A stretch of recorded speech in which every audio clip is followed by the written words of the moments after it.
सभी को नमस्कार। समालखा में आयोजित अखिल भारतीय वनवासी कल्याण आश्रम के अखिल भारतीय सम्मेलन में आज सभी जनजातियों के द्वारा अपनी विशेष पूजा पद्धति का प्रदर्शन किया जा रहा है।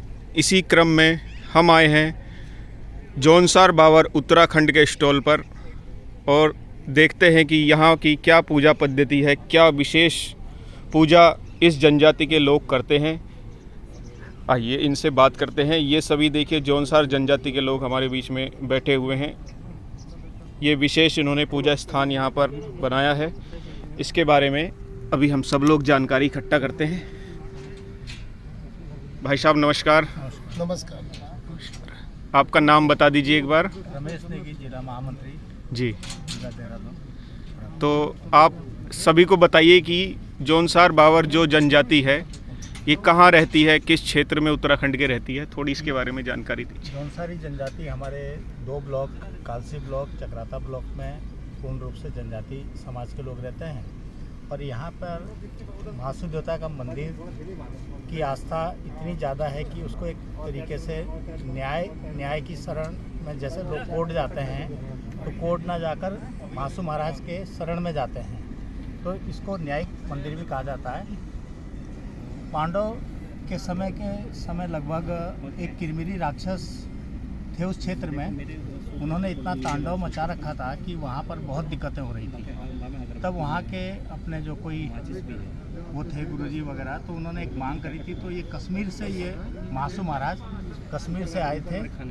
तो उसके बाद जो है ये लगभग ऐसा कहा जाता है कि 2000 वर्ष पूर्व से भी ज़्यादा इनका मंदिर का निर्माण हनोल महाराज में हुआ था। महासू महाराज जी के 4 भाई, जिसमें एक गोठा महाराज जिनका ये अपना स्थान है, जो एक ही स्थान पर रहते हैं। एक चालदा महाराज हैं। चालदा महाराज चलायमान है, जो कभी हिमाचल और उत्तराखंड में, क्या कहेंगे, उत्तराखंड में जौनसार क्षेत्र में, हिमाचल में किसी स्थान पर 1 वर्ष रहते हैं, किसी स्थान पर 2 वर्ष रहते हैं, किसी स्थान पर 2-2.5 वर्ष रहते हैं। तो चलायमान है। गोठा, चालदा और बाशिक महाराज, ये लोग अपने स्थान पर नियमित रूप से रहते हैं। चालदा महाराज चलायमान है। जी, तो ये आपने विशेष जो पूजा स्थल बनाया है, इसके विषय में थोड़ा जानकारी आप दीजिए। क्या है ये? हाँ, देवता को पूजते हैं अपने। ये ठाटी माटी पूजा है। तो जो अपना स्थान देवता होता है जी, जो स्थानीय देवता है, उसको एक स्थान बनाते हैं गांव में। कहीं पे भी अलग अलग गांव के अलग अलग स्थान है। तो वहाँ पे जो है उसके स्वरूप के रूप में जो भी आपके पास वहाँ पे गांव में होते हैं, तो उनकी शिला वगैरह का आकृति बना के रखते हैं। यहाँ पे हमने उसके प्रतीक के रूप में नारियल रखा है। और अभी हमारे पास ये पूजा करने का ये है, इसको कड़छा बोलते हैं हमारी भाषा में जी। इसमें गुग्गुल, लोबान इत्यादि जो है, जटामासी और सब चीज़ें, पवित्र चीज़ें डाल करके इसमें धुनी रमाई जाएगी और तब इसकी विधिवत पूजा होगी। उसके बाद प्रसाद वितरण होगा।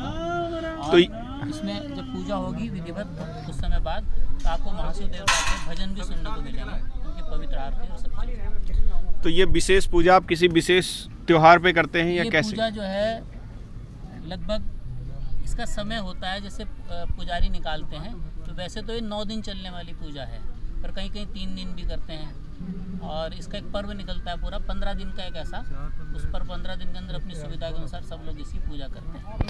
पहले कहा जाता था कि जब खेती करते थे, बड़ी खेत होती थी, भाइयों में जब खेतों का हिस्सा होता था, तब थाती माटी को पूज करके तब उनको उसका हिस्सा देते थे, ऐसी मान्यता है। प्रत्येक फसल में इनका प्रत्येक फसल में इनका हिस्सा जो है, हर फसल में एक हिस्सा महाराज के नाम का भूमि पूजन करके तब महाराज के नाम का हिस्सा निकालते। तो कुल मिला के हम ऐसा भी कह सकते हैं कि ये जो जनजाति के लोग हैं प्रकृति के रूप में इनकी पूजा करते हैं। हाँ, प्रकृति के रूप में पूजा करते हैं और सबसे पुरानी पूजाओं में से एक है, आज भी होती है जी। जी।